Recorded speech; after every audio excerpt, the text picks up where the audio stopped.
Hello, my name is Daniel Pink and welcome to the Windrush section. Today we will be talking to the lovely Sabriana Dickson.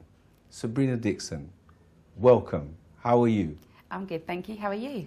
Sabriana, I'm not too bad. I'm looking forward to our conversation this morning. I know, Sabriana, that one of the things with yourself is that you are a woman that does a lot of work in the community. And I know from the first time that I met you that our spirits connected in relation to the work that you do. I mean, tell us something more about the Social Inclusion Recovery Group and why did you set up the Social Inclusion Recovery Group? So I set up Social Inclusion Recovery Group back in 2020. That wasn't the plan.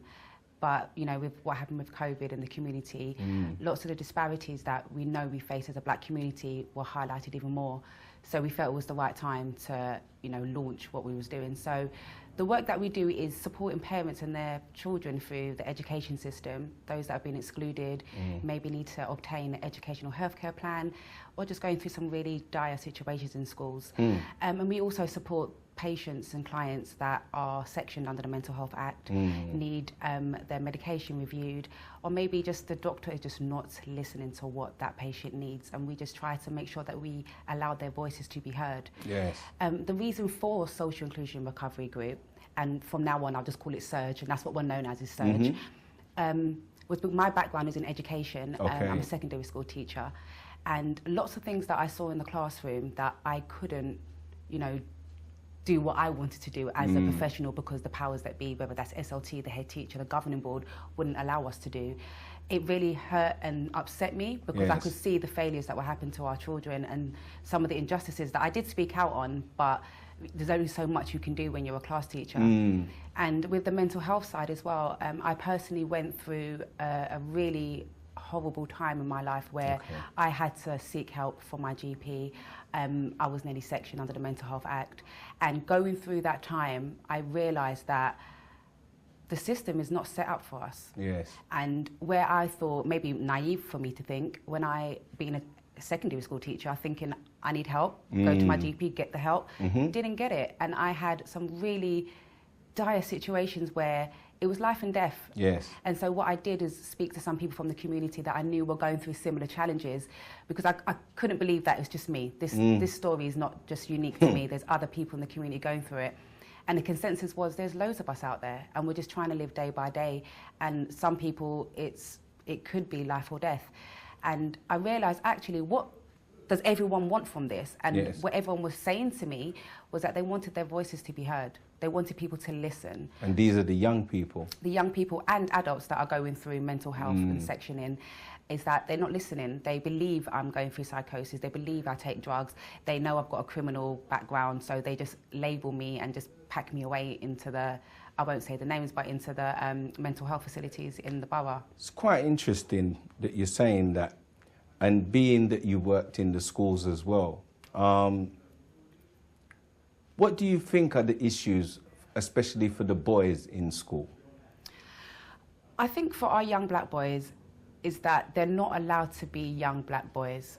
They are, especially with our girls as well, they're adultified. A lot of our boys, my son especially, they look older than what they are. Yes. So when they're doing children's stuff, it's not labelled as children, it's aggressive, it's gonna cause a fight, or it's always seen as a negative instead of a plus. And again, when I was teaching, I allowed my students to be themselves. Yes, because this is the only time they have to be children. Before you know it, I mean, I still don't know how I've got to the age I am, because I still remember being in secondary school. But it goes so fast, and I feel like we want them to age so much, and then a lot of the time, when they see those things as behavioural, a lot of the time, that child has a need that's not being met. Yes. And then, unfortunately, that young person then leaves school, hasn't obtained an educational healthcare plan, maybe tries to get into college and go through adult life, and having these things that they're not able, the tools that they haven't been given to navigate through life, and it becomes very difficult. And unfortunately for our young boys, they're 3 to 4 times more likely to be excluded than their white counterparts. But now we're seeing a lot of things happening with the girls as well. Yeah, definitely with our young girls. Now, again, one thing I've spoke of several times is ADHD not being shown up in our girls. And it is shown in our girls, but we look at how it's shown in our boys and think it replicates in girls, and that's not the case. Girls show signs of ADHD differently. There are some similarities, but there are different ways that girls show that they've got ADHD. And then they don't get diagnosed till, I've read a statistic the other day, I think it's 30 plus is usually when women then get diagnosed with ADHD. So you can imagine all those young people that have gone through life, got in situations, not sure how to handle it, but just tried their best. But if they were told, this is how you see the world, again, I don't think those things are wrong by having a label, but it's just how you see the world, the tools to help you navigate through that. Our society will probably be at a different place, but a lot of us have gone through child trauma, awful situations in school, and then we're just left to get on, and then we're wondering why society is the way it is now. So in terms of like Surge now, and Surge kind of engages young people in the way that Surge does, what do you do with them, especially in terms of like exclusion? What do you do with them? Well, we work closely with Southwark and Lewisham Law Centre and with Garden Court Chambers as well. So we are giving a lot of training on how to support our parents and young people. And if needed, at times there has been cases where we've had to take it further to first and second tier tribunal, which is out of our remit. So that's when the law centres and Garden Court Chambers will then step in and take it further that way. I like it. Do you know, and why I like it so much more is because you're speaking from your own personal lived experience. And I think that the lived experience really gives it much more life. And I suppose that when you're engaging with those young people and the parents too, that there's really a kind of connection in terms of what is going on. I mean, give me an example in terms of the kind of things that are going on for the young people with mental health and well-being, especially with the amount of social media that our young people are taking in, and that at the end of the day, concentration levels have gone down, from what I understand. What is that for you in terms of engaging those young people and recognising what is it that's kind of slowing them down? Well, with Surge, with the mental health side of us, we deal with 18 plus. 18 plus. When it comes to the mental health side, just because there's different laws and things when your child is under 18. But we do see a lot of our clients that do come to us that their child has got a mental health need. So we have partnerships up with some organisations that are able to help them through that challenge. But what we found is that a lot of the times, and it's not a blame game here, but a lot of the time as parents, I'm a parent myself, I've got 3 children, and life is life. You've got so much that you've got to do. The cost of living's gone up. So sometimes you may not have that, just the one job, 9 to 5, and you're home having dinner at the table with your kids. Sometimes it's, yes, I can get home, pick up the kids from school, get them home, the elder siblings watching the child, I've got to run back out now to do whatever I'm doing. So I feel like that familyness is gone, and a lot of parents and family try to keep that going, but it's not embedded, unfortunately, anymore, and some parents are able to do it, and that's why things like Sundays, Saturdays are a good time to make sure that you have those, flexibility with your children. But I think the use of social media, gang wars, drugs, even things like vaping, the amount of young people that we've had that vaping, if they don't have their vape, it's a problem. It's like when you see an adult that needs like a cigarette, just a minute, it's like that for them, and it's really sad that they've obtain these crutches to help them go through life. And then my concern is, if you're vaping now, where does that lead to? Because it won't stop at vaping, will it? It will then turn into maybe smoking a cigarette, maybe rolling up and smoking something else, or even more hardcore drugs. And then when you're in that territory, then if you've got something on you, you get stopped by the police. Now you're in the criminal justice system.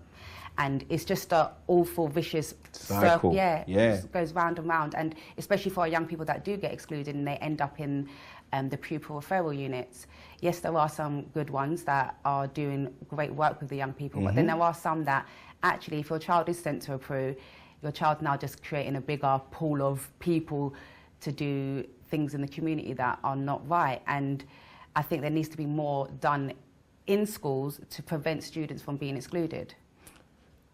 And if things can be done in school, because there's another part that I kind of want to touch on, but I'll get there. So in schools, what do you think can be done differently in schools? Because I know that we talk about decolonizing the curriculum and all of those kind of things, but we're also dealing with people, young people, who have particular behaviours.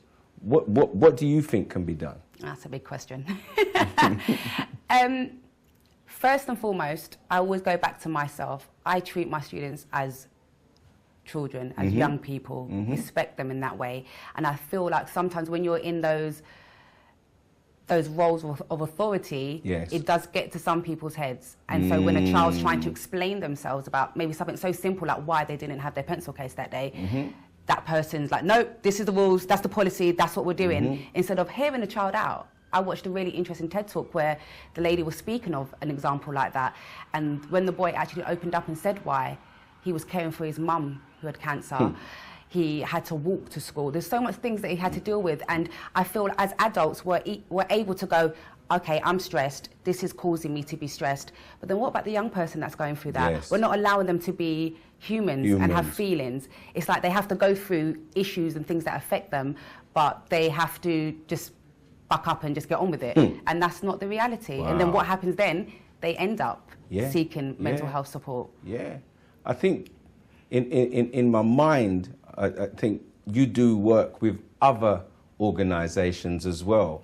And I want to know what kind of, how important is it for you to work with other organisations as well as your own? I think it's imperative. I think the work that we do in Surge would not exist. The 360 support that we give our clients wouldn't exist without collaboration. And with the grassroots organisations and some statutory organisations as well, if we didn't have those links, a lot of our young people wouldn't, and young people and our clients through the mental health service that we provide, wouldn't be able to get the right support. And what's really amazing is that being an advocate, because that's what our workers are, they're advocates. It just takes that advocate sending an email to, I don't know, the head of education or to the head of the school or whatever the case may be, and that person will reply back. But the parent has sent 100 emails, no one's got back to them. So sometimes it's just about having that support. But unfortunately what we find, whether they come through education or through mental health, a lot of the times our community is suffering because no one is listening. No one is actually taking time to hear what that person's saying. Can you make sure that you tell us your contact? Because what is your contact information, if that's possible? Sure. Well, we're on social media and we're on, we've got our website as well. So our website is www.surgelondon.org, and on social media we are at Surge London. And if you want to ever make a referral, or you know someone that maybe needs support, if they go onto our website, there's a referral button, and that will get picked up by our admin team, who will then triage it. Beautiful. I think it's important that we let people know about what you do, and I'm really glad that you're also working with other organisations out there, because I think it's our children, the African Caribbean children, who are struggling. And I think because we don't have rites of passage programs like what we would necessarily do if we was back in Africa to some degree, and even in the Caribbean to some degree, I think children living in England that has a whole different philosophy around the way how children are raised, we see some of these problems. So, you know, I just want to say to you, you know, thank you, Sabriana, for being here today and sharing with us about Surge and what you do. And I would like to say to everybody else, thank you for a lovely time, and we look forward to seeing you again soon. Thank you very much.